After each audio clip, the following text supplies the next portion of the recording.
mohon kerjasama semua peserta simposium yang berada di luar auditorium ataupun yang berada di dalam, mohon untuk kembali ke tempat masing-masing.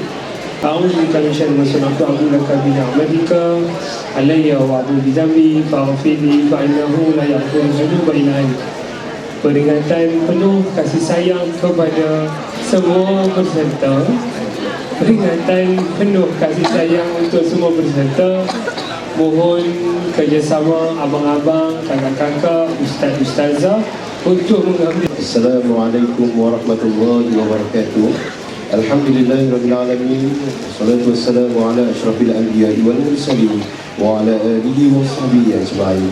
Alhamdulillah, syukur kepada Allah Subhanahu wa taala kerana dengan limpah dan kurnia-Nya dapat sama-sama kita di dalam majlis simposium kecemerlangan pelaksanaan kurikulum bersepadu dini Kementerian Pendidikan Malaysia yang berusaha Puan Aida binti Saidin, Datuk Pengarah Admin Jabatan Pendidikan Negeri Kedah, yang berusaha, yang berbahagia Dr. Farid binti Husin, serta hadirin-hadiran yang dirahmati Allah sekalian.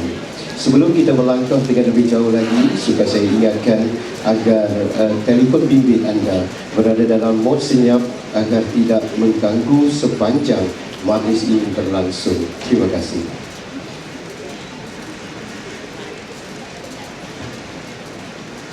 Tuan-tuan dan puan-puan yang dihormati sekalian, selamat kembali untuk sesi pembentangan yang kedua. Untuk sesi ini, kita akan bersama dengan yang berbahagia Dr. Farihah binti Husain, pensyarah akademik dari Jabatan Bahasa Arab IPG Darul Aman, Citra Kedah.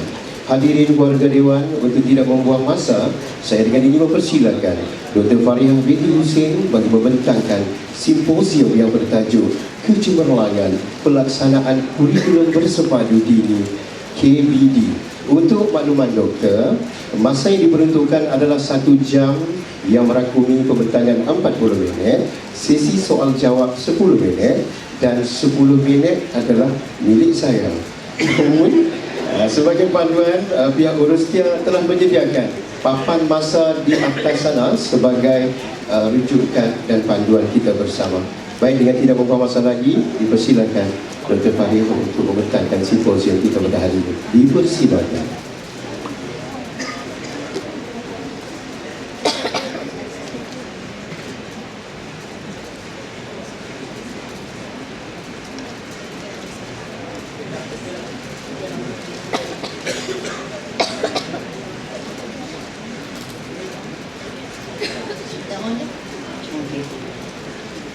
Bismillahirrahmanirrahim. Assalamualaikum warahmatullahi wabarakatuh. Terima kasih Ustaz Pengerusi Majlis.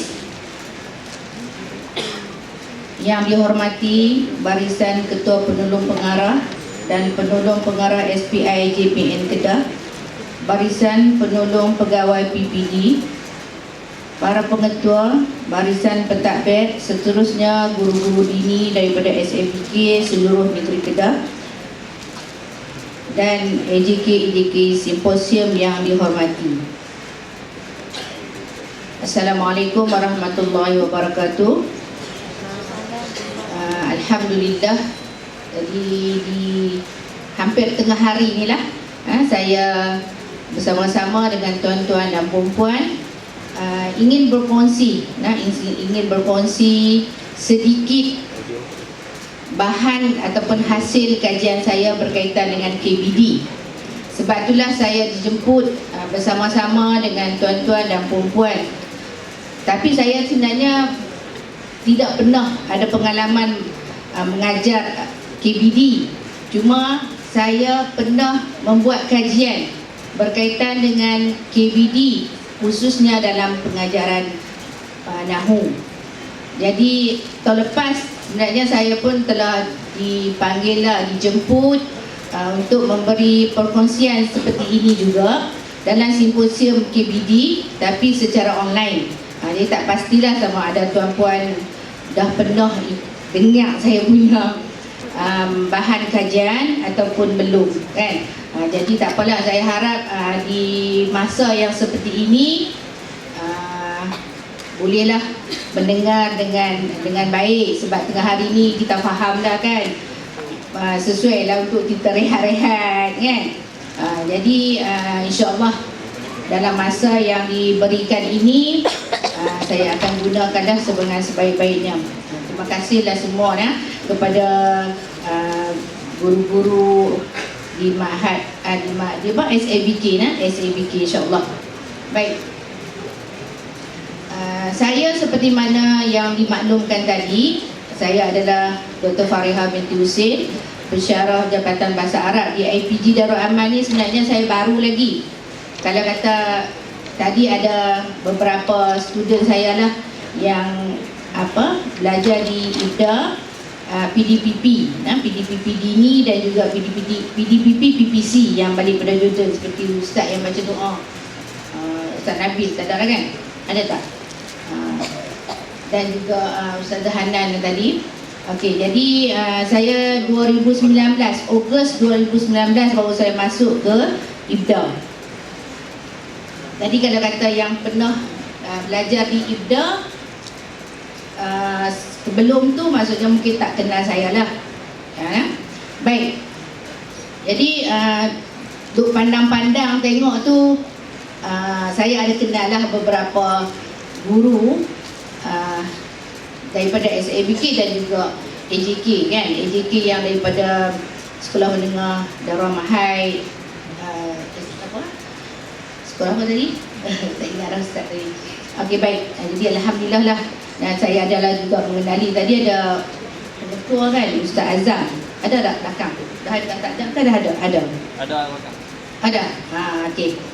Alhamdulillah. Ya. Baik, jadi untuk pengenalannya, kurikulum bersepadu dini ni dah diterangkan dah tadi. Dah diterang dengan jelas dah tadi oleh kita punya Tuan Haji Azizan tadi kan. Jadi Ustazah rasa biasa sebut Ustazah, sorry Kau lah senang lah, Kau Fariha lah senang. Okey, sebenarnya asal saya dulu, saya pernah mengajar di sekolah Hidayah. Masa tu kita tak panggil sekolah mendengar Hidayah Al-Islamiyah ni lah, panggil pondok TDPE kan. Dulu pada tahun 1997 lama dah. Jadi saya pernah mengajar di Sekolah Agama Rakyat. Dan saya pun sebenarnya asal daripada Sekolah Agama Rakyat. Maksudnya kurikulum ni kita faham lah kan.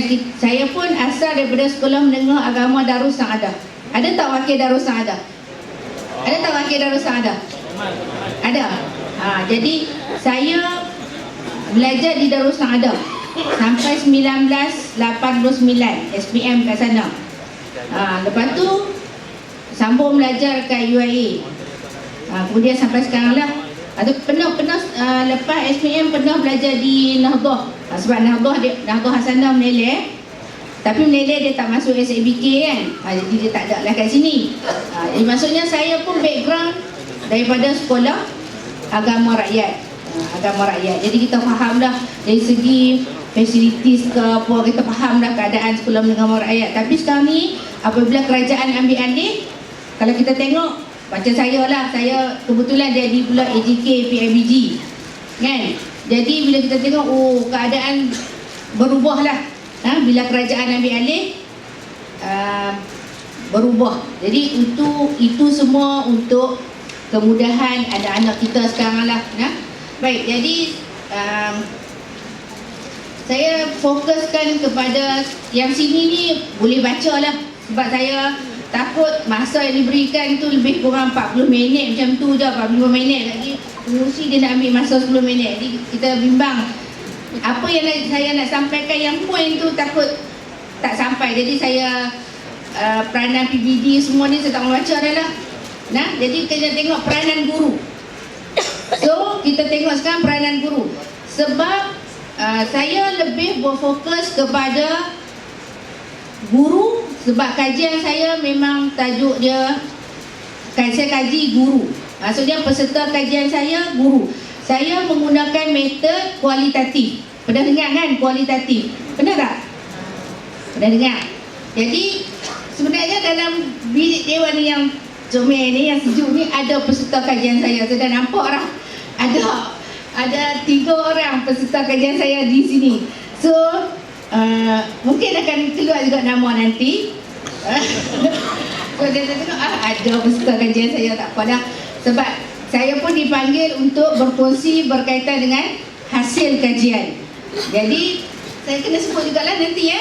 Baik.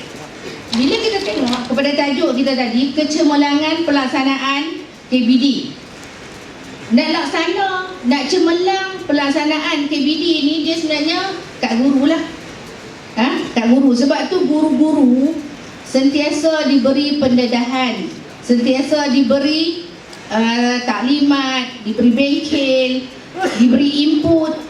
Sebab untuk meningkatkan kita punya profession. Jadi bila kita guru ni sentiasa diberi pendedahan, diberi pengetahuan, barulah kita dapat melaksanakan kurikulum dan kita dapat membuat satu kelainan dalam pengajaran untuk kemenjandian murid. Itulah. Jadi yang saya jumpa masalah kajian ini tahun 2010 dalam buku TS25 modul 7. Sekarang ni memang kerajaan ataupun KPM nak kita memperkasakan TS25 ni. Ada sekolah-sekolah SABK yang dah pun didedahkan dengan TS25. Ada tak sekolah mana yang dah didedahkan dengan TS25? Ada tak? Ada tak sekolah yang dah didedahkan dengan TS25? Dan sekarang ni kalau ikutnya RPH yang format TS25, ada tak dah laksanakan di sekolah? Tak ada di SBK, tak ada lagi ya? Ada. Sekolah mana? Dari Itisaf. Sekolah apa? Sebab sekarang ni yang saya baru sebenarnya. Saya baru dalam TS25 ni saya kohort 6. Kalau ikut di IBDA kami ada kohort 1, kohort 2, kohort 3, kohort 4, kohort 5, kohort 6 dan sekarang ni ada kohort 7. Saya baru kohort 6. Kohort 6 ni kami baru pergi buat lawatan ke sekolah-sekolah yang ada TS25. Bila pergi buat, contohnya baru ni kami buat lawatan di SKJ. Bila buat lawatan kami kena buat penulisan. Dia panggil CBL ni macam kajian kes dah di sekolah tu. Bila kami dah siap nanti penulisan buku, baru kami diiktiraflah sebagai rakan elit. Dia macam tu. Maksudnya pensyarah-pensyarah akan pergi ke sekolah untuk bimbing. Tak sesuai sebenarnya untuk bimbing ketua middle ni kan. Fikir-fikir untuk kita buat sudut TS25, untuk kita macam-macam lah kita bimbing nanti. Dan ada RPH bahasa Arab yang nanti cikgu-cikgu semua kena follow. Maksudnya kita akan guna TS25 yang ada 3-4 lesson tu lah.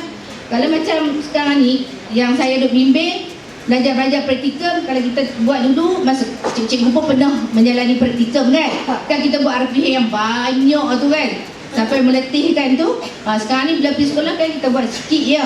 Tapi sekarang ni bila kita terapkan TS25, kita akan bina satu, saya lupa nak save dalam ni tadi, contoh format RPH TS25. Dia sekeping aja, landscape tu sekeping je, tapi dalam tu ada 3-4 lesson. Mungkin lepas ni lah bila SABK pun akan, maksudnya nanti kami akan pergilah ke sekolah-sekolah. Okey. Jadi berdasarkan dalam modul 7 ni ada nampak di situ kan, modul 7, kajian mendapati setiap hari 49% murid berasa bosan semasa sesi pembelajaran. 17% berasa bosan dalam setiap kelas, iaitu bersamaan dengan 2/3 yang berasa bosan berada di kelas. Jadi poin dia nak cakap kata murid berasa bosan dengan pengajaran kita. Mungkin saya akan huraikan. Saya ada juga bukan berjumpa lah, mesej dengan JU yang saya kenal lah kan, dekat apa, mungkin ada yang kenal lah, nama dia Nur Haizan, bukan Mohsin, nama apa dia? Kan saya ada mesej dia Nur Haizan kan, Nur Haizan Mohsin kan. Saya ada mesej Jadi saya dah mesti dengan Hani. Saya akan cerita nanti dapatan. Okey. Jadi ini adalah hasil dapatan. Saya dah masuk dah. Maksudnya saya terus masuk kepada kelemahan yang ketara yang dikenal pasti berdasarkan kajian saya. Berdasarkan kajian saya, apa kelemahan yang kita jumpa ialah guru tidak dapat menguasai DSKP. Bila saya dengar tadi di malam pengarah cakap tadi kan, jadi bertepatanlah dengan kajian saya. Maksudnya itu boleh jadikan data sokongan kan. Di malam pengarah pun kata guru-guru kena kuasai DSKP. Saya pun dapat macam tu. Guru tak dapat menguasai DSKP menyebabkan pengajaran tu tak dapat nak diterapkan dengan berkesan. Sebab guru banyak guna buku teks berbanding DSKP. DSKP yang diberi diletak dalam fail, kan? Diletak dalam fail, tak dijadikan sebagai buku rujukan. Sebenarnya dalam DSKP itu semua dah ada. Kalau nak cari teknik pengajaran ke apa, sebenarnya semua dah ada. Jadi kalau kita jadikan DSKP ni sebagai panduan, insya-Allah. Baik. Ini kajian saya 2020. Sebab tu saya buat dalam kod ni, kajian saya lah. Baik. Apa isu yang sering dinyatakan? Pembelajaran direct learning memberi kebosanan kepada pelajar dan sukar menarik minat pelajar dalam subjek dini.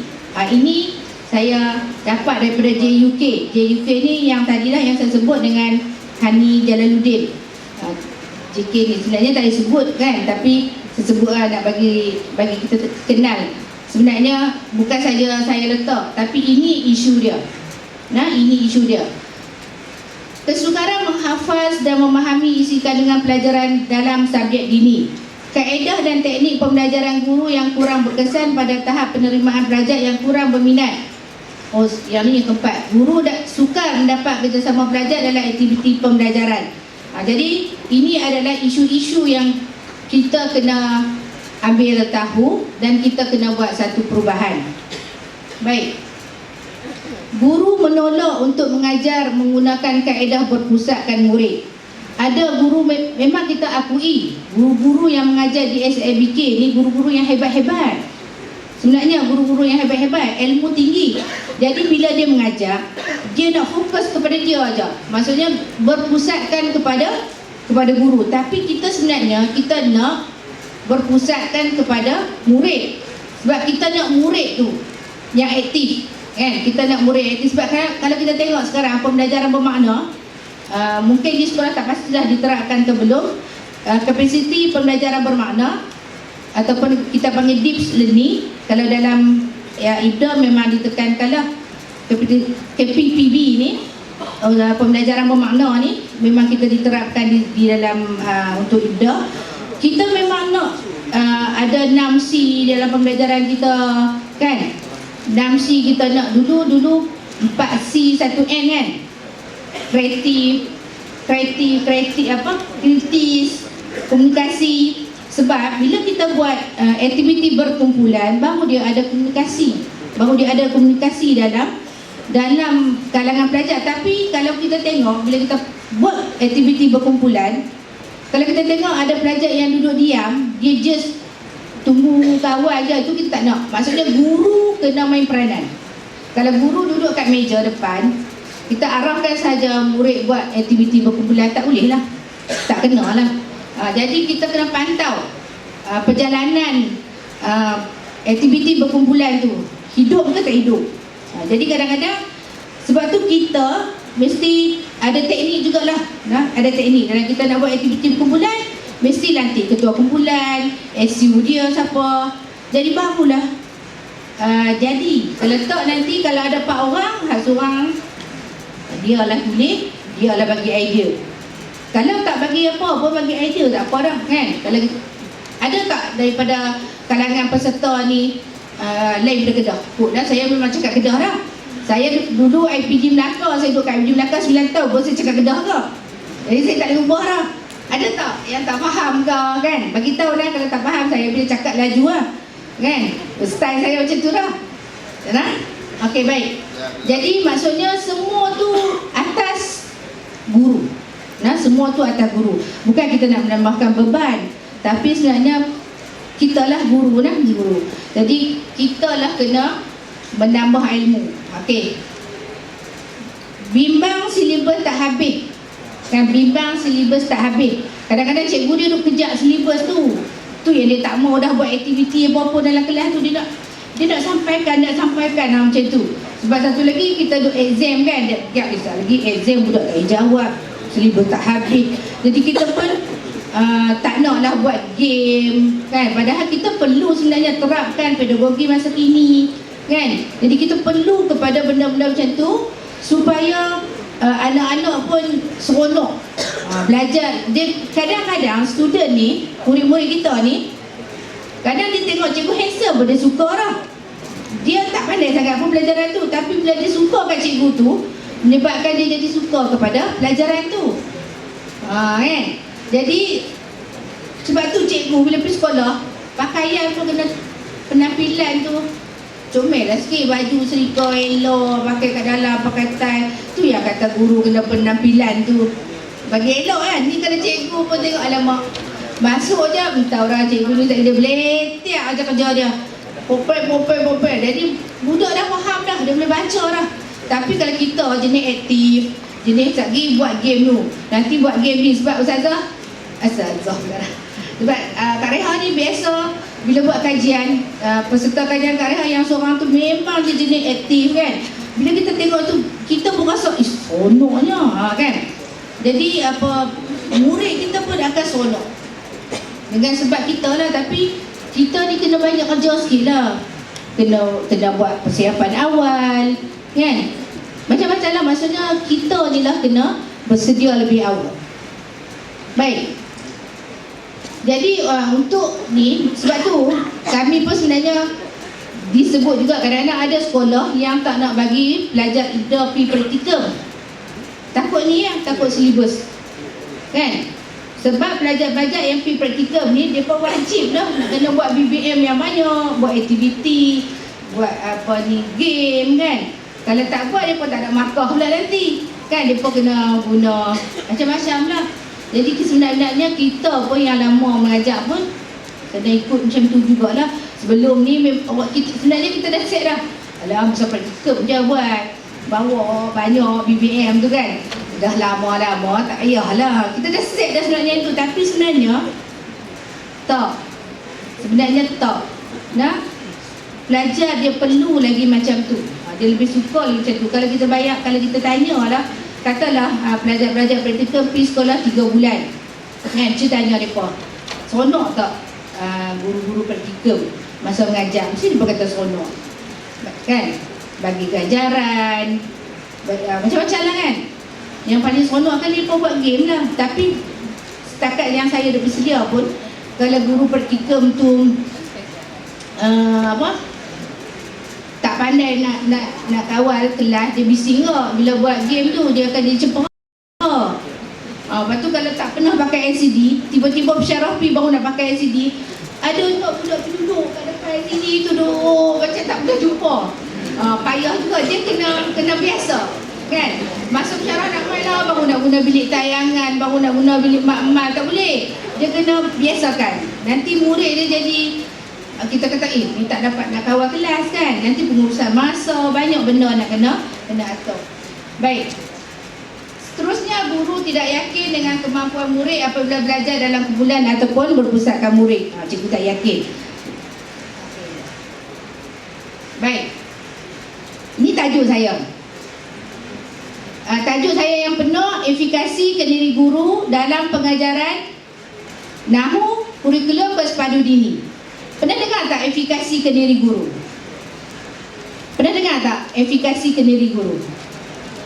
Oh, warna ni tak nampak lah. Sorry, tak nampak. Sebab bila saya tengok sana, baru nampak kata tak nampak. Baru tahu kata tak nampak. Sepatutnya tulisan ni kena hitam kan? Betul dah tak nampak? Kan? Baik. Saya tulis kat sini, guru perlu mempunyai efikasi kendiri dalam pengajaran. Bermaksud, efikasi kendiri, kalau kita baca dia makna dia luas. Dia boleh kepercayaan, dia boleh keyakinan. Tapi dalam kajian saya, efikasi kendiri guru ni bermaksud keyakinan guru dalam pengajaran bahasa Arab. Saya fokuskan kepada penyampaian guru tu. Jadi apa dapatan yang saya dapat? Guru perlu kepada pemahaman dan pengetahuan yang luas dalam isi kandungan. Bermaksud kalau guru nak mengajar tajuk, contohlah kalau dia nak mengajar tajuk dalam Nahu lah dah, saya contohlah Nahu sebab saya fokus kepada pengajaran Nahu. Katalah dia nak mengajar tajuk apa, fi'il mu'tal ke, dia nak mengajar tajuk apa dia, jumlah mufidah ke. Lepas tu dia sendiri pun tak berapa nak jelas. Jadi bila dia mengajar, student buat jumlah mufidah salah, dia tak kata apa, sebab dia pun tak berapa nak faham isi kandungan tu.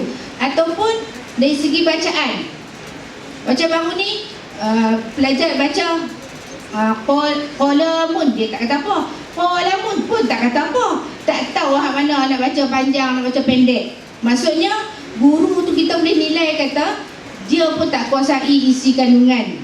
Jadi sebab tu poin utama dalam efikasi kendiri guru, maksudnya kita ni perlu ada efikasi kendiri guru.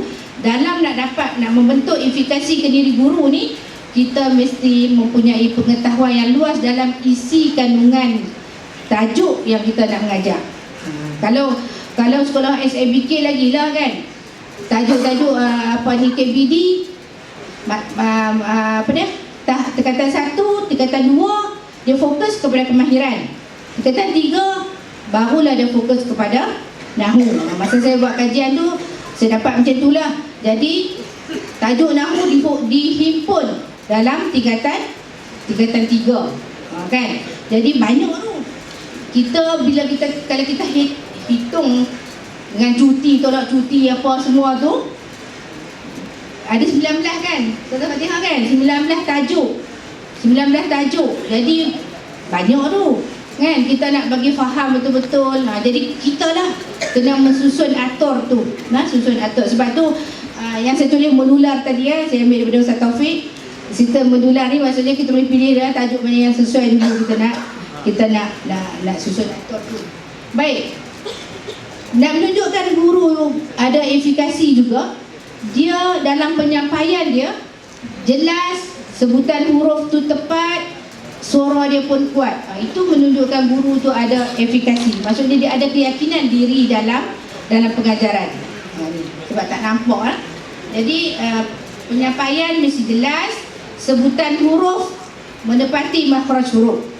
Satu lagi huruf sa, huruf za, huruf za, huruf belajar apa dia ustaz sebut ni, kata ke nak tulis pun tak boleh. Tak boleh. Maksudnya guru ni nak sebut tu mesti sebut dalam keadaan yang jelas, makhraj huruf yang betul lah, yang tepat. Baik, ciri-ciri guru KBD. Ni saya catat umum, saya catat umum hasil kajian saya. Saya tak boleh nak contoh semua, sebab saya pun belajar 3 tahun. Kalau saya contoh dalam masa 40 minit, 3 tahun tu tak cukup dalam masa saya kan. Jadi saya ambil beberapa part yang saya nak kongsikan. Jadi hasilnya guru-guru KBD ni, satu, menepati masa. Menepati masa di sini maksudnya bila time kelas, masuk kelas. Kata kelas kita 7.45 sampai 8 suku, 7.45 sharp masuk. Sebab ada pelajar ataupun murid menilai, tahu dah cikgu ni kelas 10 minit lagi baru masuk. Dia pun dah tahu dah. Murid dah boleh baca dah. Cikgu ni style ni, cikgu ni style ni, cikgu ni style ni. Kan? Kalau kita tak percaya, balik tanya anak kita. Tahu lah, dia akan contoh ya, cikgu ni macam ni, cikgu ni macam ni kan. Okey, rajin. Rajin di sini umum. Rajin sini umum. Bekerjasama. Pakaian kemas yang saya sebut tadi. Pakaian kemas. Sebab ada orang menyatakan guru-guru di SBK ni kan suka pakai baju yang tak masuk dalam tu, panggil apa? Yang baju Jorehan. Betul tak? Betul tak kalau tengok kalau cikgu di SBK? Kan dah lah, kan bertukar dah lah ni. Ya biasalah, ustaz-ustaz senang ya stokin tak pakai. Itu je. Paling lemah stokin tak pakai. Itu ustaz. Orang selalu jumpa. Mana pun orang akan kata, tak pakai stokin ustaz ya. Kan? Pakai baju pun gitu-gitu je. Senang je kalau nak kenal. Cuba kita berubah. Pakai handsome sikit. Takkan bini nak jealous ke kan? Takkan isteri kita nak jealous ke? Kita yang pakai handsome di sekolah kan? Sebenarnya nak menarik minat. Nak menarik minat murid terhadap subjek tu. Subjek yang kita nak ajar. Kalau kita nak ajar syariah, usuluddin, bahasa Arab kan? Kita sebenarnya nak bagi murid-murid di SABK tu cemerlang. Itu je. Sebab tu simposium ni pun simposium kecemerlangan pelaksanaan. Jadi daripada awal saya dah nyatakan tadi, kejayaan ataupun kecemerlangan pelaksanaan KBD ni atas guru. Atas guru. Yang lain tu ada juga, bukan atas kita saja. Maksudnya pihak JPN, pihak apa pun ada juga tugas-tugas dia. Macam ni lah dia bagi kita masuk bengkel kan. Kalau kata kita tak pandai ICT, mungkin kita akan dipilih pergi masuk bengkel ICT. Katalah dulu kan kita PKP, kita tak pernah duk mengajar online. Lepas tu barulah nak menerai, nak pakai Google Meet, tak tahu Google Meet kan, Google Classroom, Google Meet, Google Classroom, tu semua ilmu baru, hikmah daripada PKP. Sebelum ni kita tak tahu, tidak kan? Sebab tu bila kami pun sama, masa praktikum online. Bayangkan praktikum online macam mana budak darjah 1 nak masuk Google Meet dengan cikgu. Tapi kita terpaksa semua. Macam mana kami nak nilai? Kami pula macam mana kami nak nilai guru praktikum mengajar? Kalau tak buat Google Meet, takkan nak apa, ada orang nilai kat WhatsApp. Macam mana nak nilai kat WhatsApp? Tengok budak-budak WhatsApp itu. Masalahnya murid-murid darjah 1, darjah 2, handphone mak dia punya. Betul tak? Nak masuk Google Meet bersama, kadang 7 orang je masuk. Tak tahulah, kita sebenarnya mengharapkan ibu bapa yang bagi kerjasama. Kita sebenarnya cikgu, kita juga ibu bapa, betul tak? Lepas tu kalau setakat guru-guru bagi YouTube, okey sila tengok YouTube, jawab soalan ni. Siapa yang nak teruk? Kita. Mak ibu bapa lah teruk, betul tak? Cikgu dia buat soalan, dia tinggal, dia letak kat WhatsApp panjang tu. Dia bagi YouTube, okey sila buat ni, sila buat ni, sila buat ni. Yang kita pula nak mengajar juga. Soalan tu tak tahu dia pergi mana. Esok ni, tak hantar. Lepas tu cikgu kata, anak kita tak hantar. Betul? Di PKP ni satu, kalau kita tengok hak hikmah dia positif, ialah kita pun dapat ilmu kan. Jadi hak yang negatif pun ada banyak juga. Saya just nak contoh student lah kan. Jadi kadang-kadang anak duk tidur, cikgu buat kelas 7:30. Ada sekolah. Saya boleh contoh apa Darussan ada, sebab anak saya Darussan ada. 7:30 cikgu dah buat kelas dah. Anak ada duk lena, tak pakai muka, tak basuh pun ada. Lepas tu cikgu duk suruh buka kamera. Siapa nak buka? Kan tak mandi. Betul tak? Jadi sebenarnya peranan dah kita semua PKP duduk dalam rumah tu. Jadi ke tak naklah mereka buka kamera. Jadi cikgu dia kata, kamu tak buka kamera, saya cakap sorang-sorang yang ni. Cikgu mak duk popek-popek, dia kata, ni saya cakap sorang-sorang, nak siapa, tak kata apa. Nak kata apa? Anak pun makin tidur, caw buka kan. Dengan tak mandi apa semua, tak tahu dah. Jadi pembelajaran tak tahu dah jadi macam mana. Kan? Jadi sekarang ni bila dah face to face, kan bila sebelum kita face to face ni kan kita masuk juga face to face kan, banyaklah kerja-kerja tak hantar. Barulah kalau ribut cikgu marah, hari ni tak hantar kan. Ada yang kata cikgu marah je. Kami ni tak ada nak buat. Dan dia pun masa PKP tu tak dibimbing pun. Dia point dia satu je. Duk nampak cikgu tak boleh bagi YouTube macam tu sahaja, suruh buat kerja. Yang saya nampak berkesan pun Google Meet, sebab cikgu boleh bimbing juga. Dan dia pun suka sebenarnya. Bila sesekali cikgu buat Google Meet, anak-anak, tak tahu saya bagi contoh anak saya lah, senang. Bila dia nampak muka cikgu tu, dia pun jadi seronok. Dia pun mau tak buat kerja.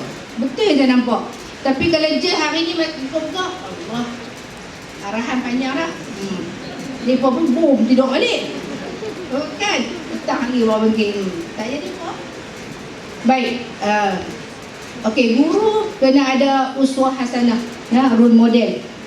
Yang ni saya tambah. Yang ni betul lah uswah hasanah ni, tapi ni yang saya nak contoh ni saya nak tambah. Selain daripada kita punya amanah, kita juga kena jadi role model lah terhadap murid kita. Selain daripada mengajar, selain daripada mengajar. Baik, macam Kamila ni diamanahkan, pernah tak dengar bengkel Pronika nilai ada tak? Sebab hari tu ada daripada sekolah SABK yang IBDA. Kebetulan saya pun terlibat juga dalam JU untuk Pronika, bengkel nilai. Ada kan? Ada tak? Pernah dengar tak Pronika? Pernah tak? Tak ada dengar. Mungkin hari tu JPN juga uruskan 30 orang dan akan didedahkan dengan lebih meluas dia setiap tahun. Mungkin akan berubah-ubah lah nanti dia punya peserta. Maksudnya kita nak terapkan juga kepada guru, selain daripada mengajar, kita adalah role model, suri teladan kepada murid. Jadi maksudnya yang role model ni bukan dalam kelas saja, di komuniti. Yang ni kami terapkan di komuniti.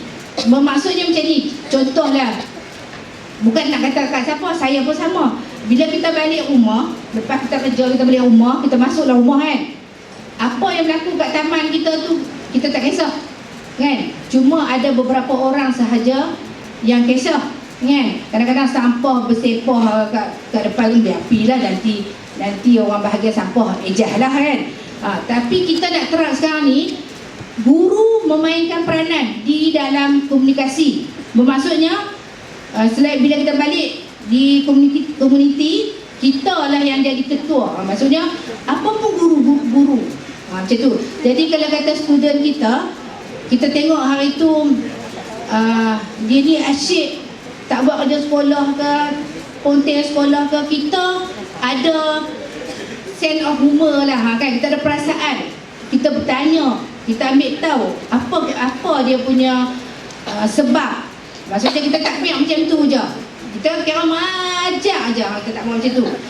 Tugas kita mengajar je. Apa masalah murid kita tak peduli, tu kita tak mahu. Jadi kita nak guru-guru ni selain daripada mengajar, dia juga ada satu sikap yang lain untuk mengubah komuniti. Baik, ni hasil dapatan saya juga. Persediaan guru KBD, apa yang guru perlu sediakan adalah RPH. Adalah RPH. RPH ni ikut format kita lah ni lah. Ikut format kita. Sebab saya tak boleh nak kata cikgu mesti tukar kepada RPH format TS25. Belum lagi. Belum lagi. Bila sekolah dipimpin oleh pensyarah-pensyarah LPG nanti, RERE yang saya sebut tadi tu, baru kita tukar format kepada TS25. Tapi RPH ni perlu ada. Apa peranan RPH? Apa kepentingan RPH sebenarnya? Boleh Ustaz sebut? Apa kepentingan RPH? Tak, apa pentingnya? Apa pentingnya kita bina RPH sebelum kita mengajar? Apa? Tanya. Kuat sikit. Pakai mikrofon. Mana? Apa pentingnya? Sebab kan, kalau kita tak bina RPH, jadi kita mengajar takut kita tak boleh nak landing. Kan? Tak? Punca lah tu, kalau tajuk dia solat, kita pula biasa berceramah. Kan? Tak habis hari tu, tak boleh nak landing. Mengajar tu nak landing tak boleh. Tu kita tak boleh. Jadi dia sebagai guide. Dia boleh guide kita. Jadi kita dah ingat dah, kita nak ajak yang ni, lepas tu nanti kita akan buat yang ni, kita akan buat aktiviti ni. Itu perancangan. Yang ni kita memang kena buat. Bukan just tulis saja. Bukan just tulis je lah, nanti hujung minggu hantar ke pengetua raih, semak. Tapi untuk kita sebenarnya, untuk kita. Dan bila ada RPH dia dapat kawal kelas, dapat kawal kelas sebab kita tahu kita nak buat apa macam tu. Baik, seterusnya BBM. Hasil dapatan kajian saya, guru perlu menyediakan BBM ataupun bahan bantu mengajar. Bahan bantu mengajar tu saya kategorikan kepada tiga. BBM maujud, BBM bercetak, BBM teknologi. Jadi alhamdulillah lah, peserta-peserta kajian saya memang ada yang menggunakan bahan maujud. Yang saya tengok hari tu dia bawa tanah liat. Ni tanah liat jadi membentuk huruf, contohnya saburotun guna tanah liat. Bentuk perkataan saburotun dengan tanah liat. Yang ni memang nampak murid suka. Murid suka dan senang dia nak membentuk. Kalau sin ada berapa rumah dia, ada berapa gigi dia kan. Sort ada rumah lah. Gigi kita sebut sin kan, sin gigi kan. Okey. Bercetak banyaklah bahan-bahan bercetak, lembaran kerja. Lepas tu teknologi. Tadi saya nampak ustaz yang banyak guna teknologi. Ustaz Taufik yang apa ni? Ustaz Osman lah, Ustaz Osman. Mana Ustaz Osman tadi? Ustaz Osman. Memang ni Ustaz Fatihah dengan suami Ustaz Taufik. Apa dia ni Ustaz Osman. Ni antara peserta kajian saya. Memang hebat. Saya memang puji. Tahniah kepada peserta kajian saya. Daripada sekolah saya kan, saya mengajar di Melaka. Setiap minggu saya balik. Saya pergi Sik, saya pergi Baling, saya pergi dekat Pendang. Memang masa buat kajian tu full pengalaman. Buat kajian 3 tahun tu, saya kata kalau saya nak cerita pengalaman, nasib baik tajuk pengalaman kan. Tajuk pengalaman tu lepas ni memang apa dia ni, tak tahu dah nak cerita. Tapi alhamdulillah saya jumpa Ustaz Ikhwan kat GPN. Memang Ustaz Ikhwan syorkan nama JU ni memang hebat. Bagi saya, keputusan yang saya buat tu, bila saya jumpa SP saya, yang ni bila kita cerita gini-gini kan, dapatan macam ni menunjukkan bahawa peserta pemilihan kita ni peserta yang hebat lah dalam kalangan guru SABK, KBD. Maksudnya bukan kata cikgu di SABK tak hebat, semua hebat. Jadi kita nak kongsi di sini hak hebat-hebat itulah. Yang mana kita boleh ambil, kita ambil. Yang mana kita boleh cuba buat, kita buat. Tapi sampai bila pun dalam pengajaran kita BBM kena ada. BBM kena ada. Dan kita kena kaitkan dengan pedagogi masa kini.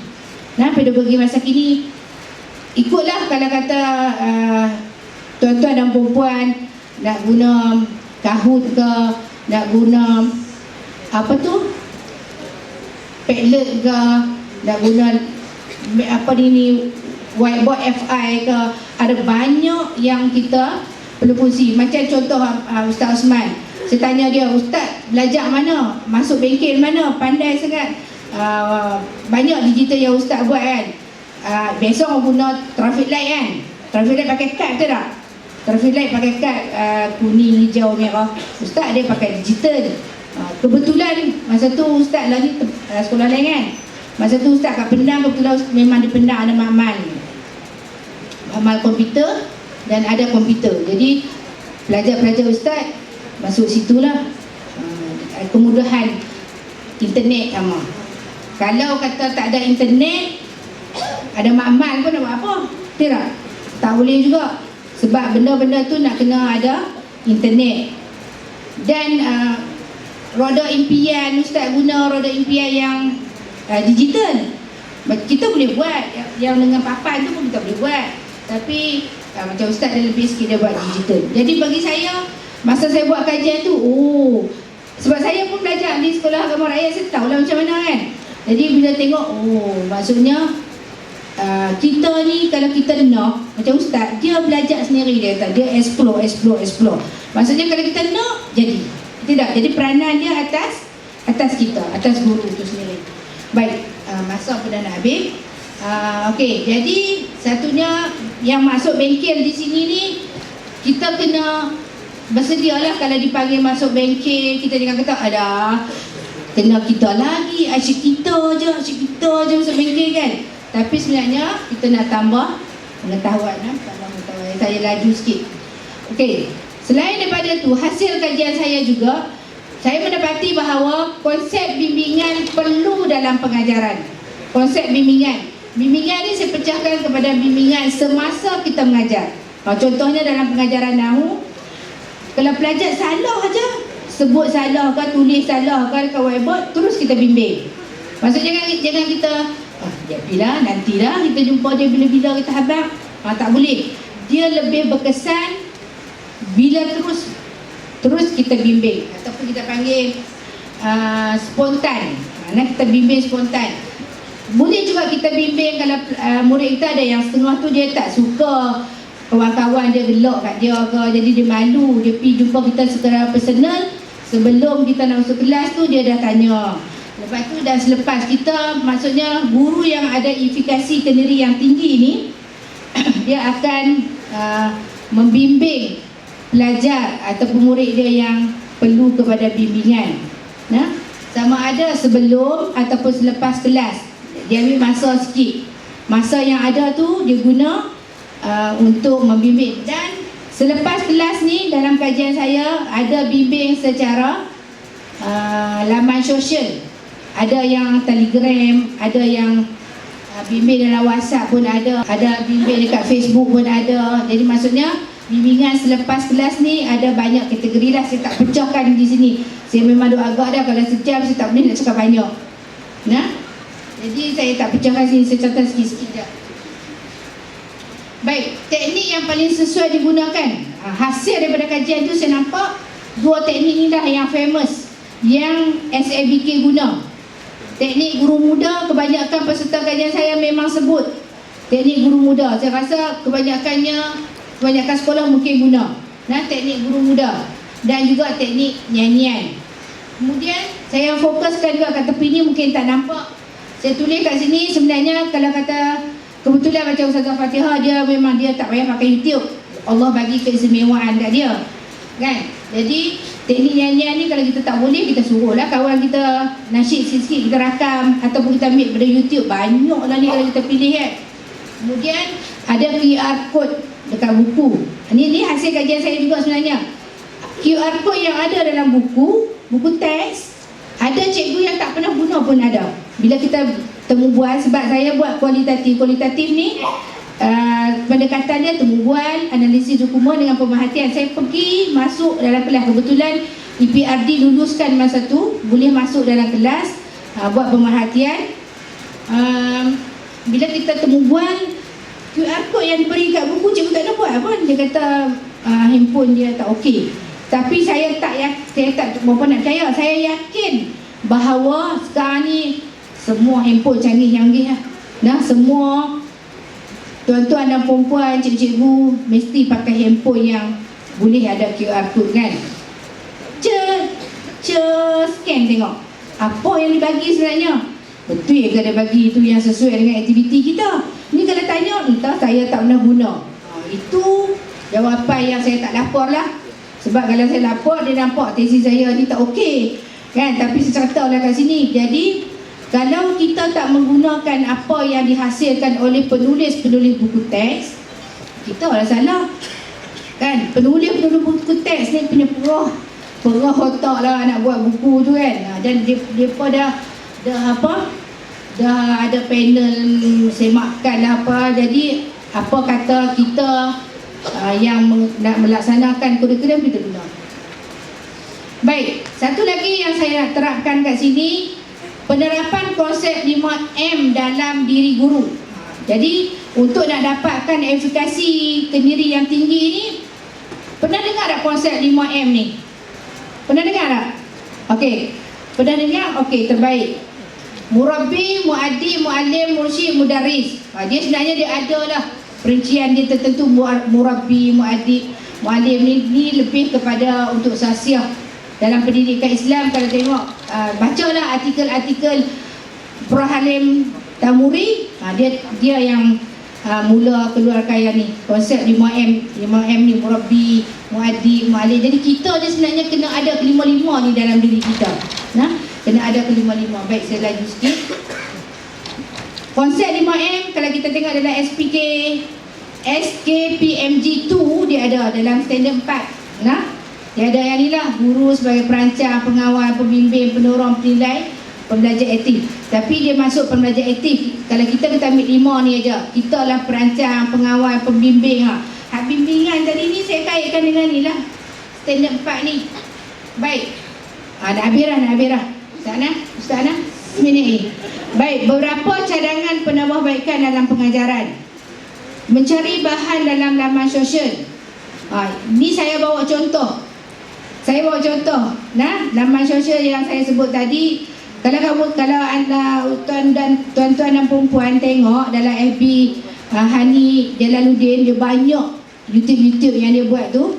Ni FB ustazah kita Fatihah, dan juga ustaz bahasa syukur.net. Ingat lagi ustaz bagi blog ustaz bahasa syukur.net, cuma Ustaz Taufik tak cari dalam Facebook, tak bagi contoh kat sini. Baik, ni contoh lah, boleh tengoklah YouTube. Nah, boleh tengok YouTube. Tapi memang pada saya tak boleh tunjuk lama-lama, nanti boleh tengok sendiri lah dekat YouTube Hani Jalaluddin ni, dia JU kebangsaan. Alhamdulillah, masa tu Ustaz Amin Taufik, masa tu kat Selangor kan, saya sendiri pergi masuk bengkel yang Ustaz Amin Taufik dengan Ustazah Hani ni, dia bagi input tentang DSKP, mentafsir DSKP tu.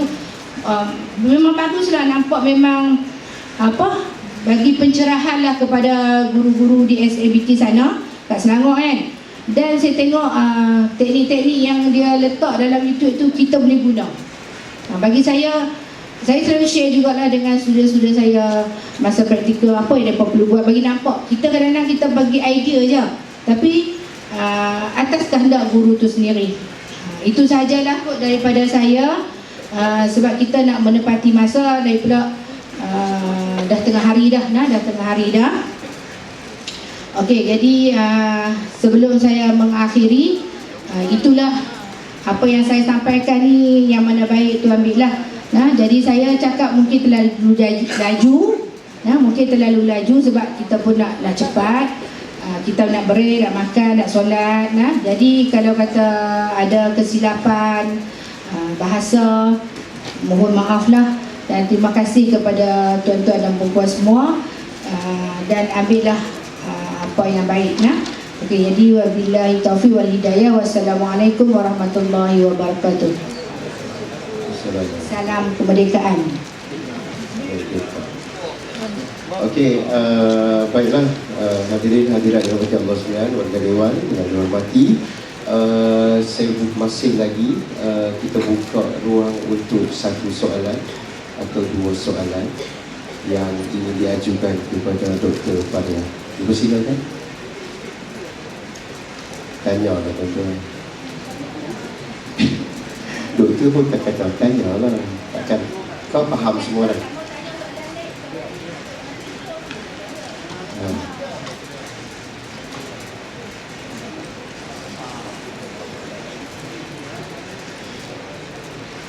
Ada? Nampaknya doktor ramai yang faham lah ini. Alhamdulillah. Semoga dengan kefahaman itu akan memberi kecemerlangan kepada pihak sekolah nanti, insyaAllah. Baiklah, sekiranya tiada persoalan yang ini diajukan, pihak majlis merakamkan ribuan terima kasih kepada pembentang kita, iaitu Dr. Faria binti Husin, Pensyarah Akademik dan Jabatan Bahasa Arab IPG Darul Aman Citra Kedah.